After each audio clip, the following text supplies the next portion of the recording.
Hola a todos, soy Marco Zagal, fundador de la organización Montessori Canela Internacional, que es una institución dedicada a la formación del profesorado y acompañamiento a familias a través de la investigación. Tenemos un centro de I+D con un observatorio pedagógico a nivel mundial y además nos dedicamos a la formación del profesorado, acompañamiento a escuelas y transformación de proyectos educativos y acompañamiento a familias en proceso de crianza.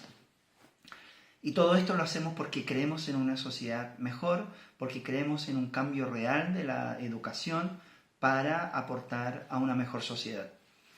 En esta ocasión quiero compartir contigo un podcast que he titulado El valor de la educación Montessori para educar en libertad.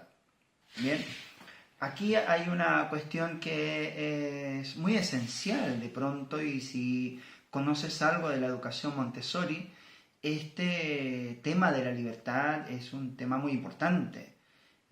Quizás muchos de vosotros que tenéis a vuestros hijos en escuelas Montessori o que anheláis llevarlos a una escuela Montessori, lo habéis hecho, lo estáis pensando por lo que has escuchado de cómo funciona una escuela Montessori, sobre la importancia de la autonomía, de la toma de decisiones, etcétera, etcétera, etcétera.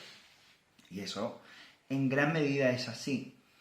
Y me quiero centrar en esto, en este aspecto de cómo la educación Montessori ayuda a formar, a educar seres libres.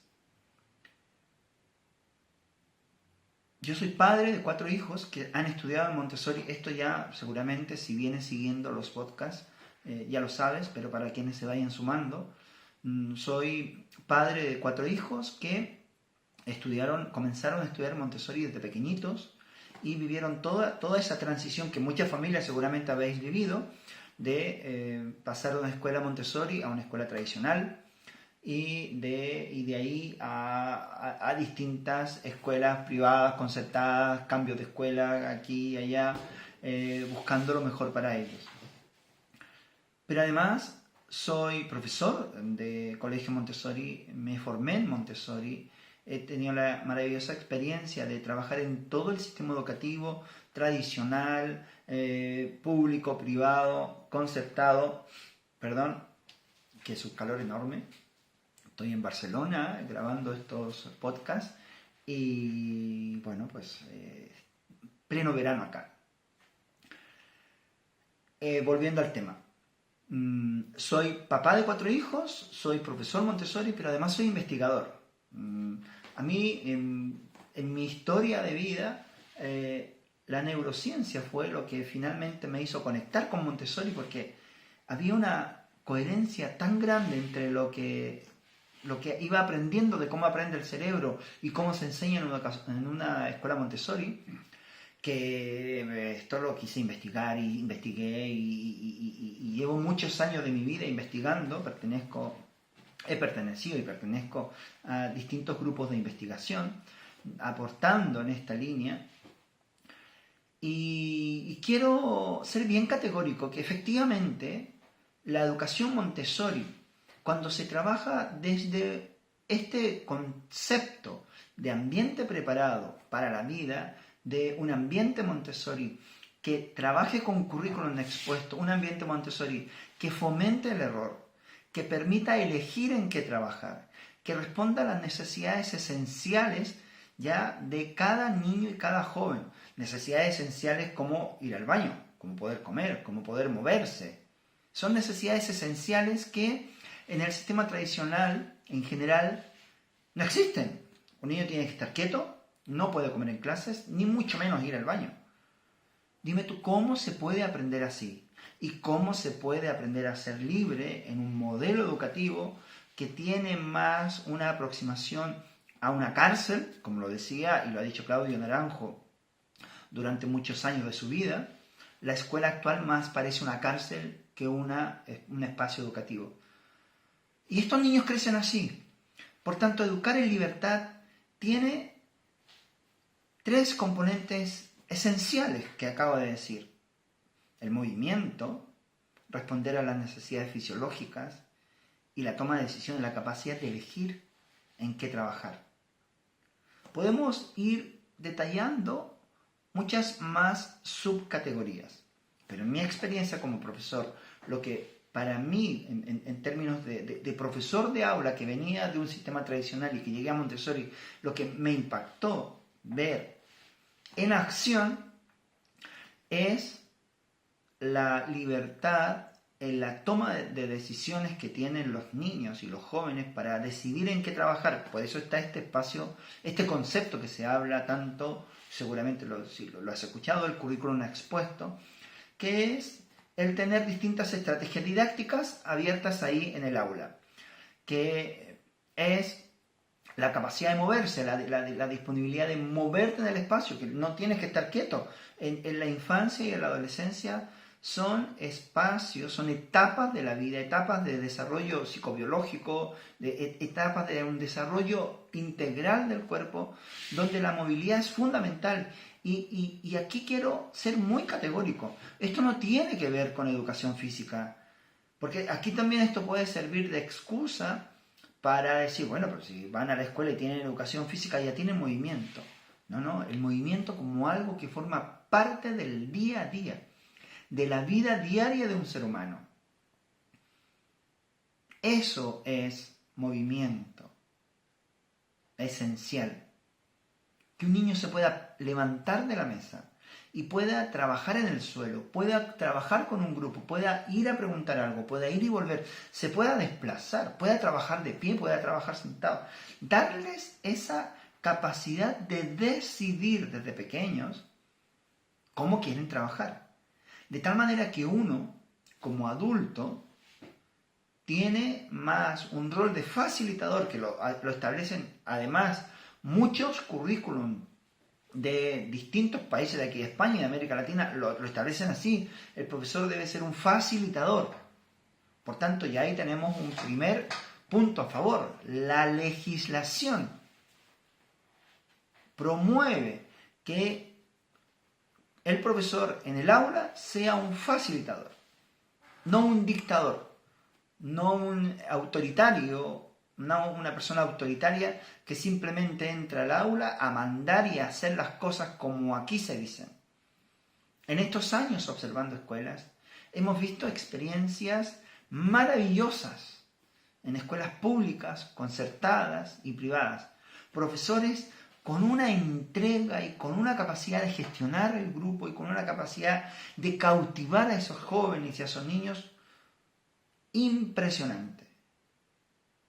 Y también, lamentablemente, hemos visto la otra cara de la moneda. Profesores autoritarios que gritan, que hacen callar a los niños antes de que digan una palabra, que no permiten que nadie se mueva, que menos los dejan ir al baño. Entonces, están actualmente en el sistema educativo conviviendo dos tipos de perfiles de profesores como muy evidentes. Bueno, hay un punto medio, hay algunos que están un poco tomando un poco de ambos lados, pero son como extremos. Hay dos extremos muy marcados en el sistema y sobre todo en educación secundaria. Esto se nota mucho más, es el sector de la educación que menos apoyo, que menos herramientas cuenta para crear ambientes de trabajo propicios para esa etapa de desarrollo. Entonces, aquí el tema está en que efectivamente necesitamos un sistema educativo que responda a estas necesidades esenciales de movimiento, de capacidad de elegir, de equivocarse. Y esto es una responsabilidad social, porque aquí también es fácil cargarle la responsabilidad al profesor, es que el profesor... Efectivamente, los profesores están saliendo con una preparación que no es equivalente al desafío que tiene la sociedad del siglo XXI. Y ahí hay un trabajo que tienen que hacer las universidades de actualización y de formación continua mucho más coherente con las necesidades actuales. Bien, eso ni un problema. ¿Y el hogar? ¿Cómo podemos apoyar a las familias? ¿Qué puede hacer la familia para ayudar a los niños y a esos jóvenes con respecto a este trabajo que tienen que desarrollar en el aula? Esta es una cuestión esencial. Aquí hay que vincular familia y escuela para ayudar al desarrollo de estas competencias para la vida, o incluso siendo más humilde, para ayudar al niño en su proceso educativo a que estas tres variables, estos tres aspectos esenciales que te he mencionado, coexistan tanto en la escuela como en el hogar. Este es un punto de partida vital para poder transformar la realidad del sistema educativo en América Latina y en España poco a poco. Aquí en España ya estamos viendo muchos proyectos que están apuntando en esta dirección y eso ya nos llena de alegría. Y también vemos que esto está generando un efecto en cadena, un efecto contagioso hacia muchas escuelas en España y también hacia América Latina. Por tanto, hay una mayor conciencia. Y esto hay que asociarlo con el trabajo que tienen que hacer también las familias, porque la educación es una responsabilidad de todos. Y en la medida que todos, como sociedad, contribuyamos a educar a seres libres, estos seres libres van a ser más autónomos, van a ser más dueños de su vida, van a ser más capaces de tomar decisiones y por tanto van a tener mayor capacidad de aportar a las soluciones que requiere nuestra sociedad y nuestro planeta, que está en una situación bastante crítica de supervivencia. Así es que la libertad es posible construirla y también es posible aprender a educar en libertad. Esto no es una garantía propia de Montessori.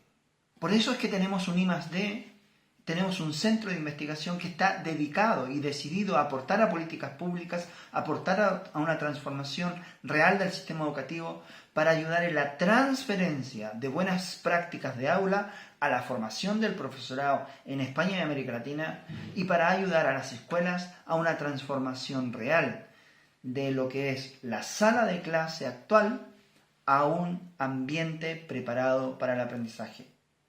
Así que yo te invito a que veas nuestro trabajo, que visites nuestra web, veas lo que estamos haciendo desde hace más de 12 años a nivel internacional, porque efectivamente esto es algo que sin duda nos llena de orgullo poder transmitirlo a la comunidad internacional, que Montessori Canela está trabajando con acciones concretas en España y América Latina para aportar a una mejor sociedad a partir de una transformación de la educación.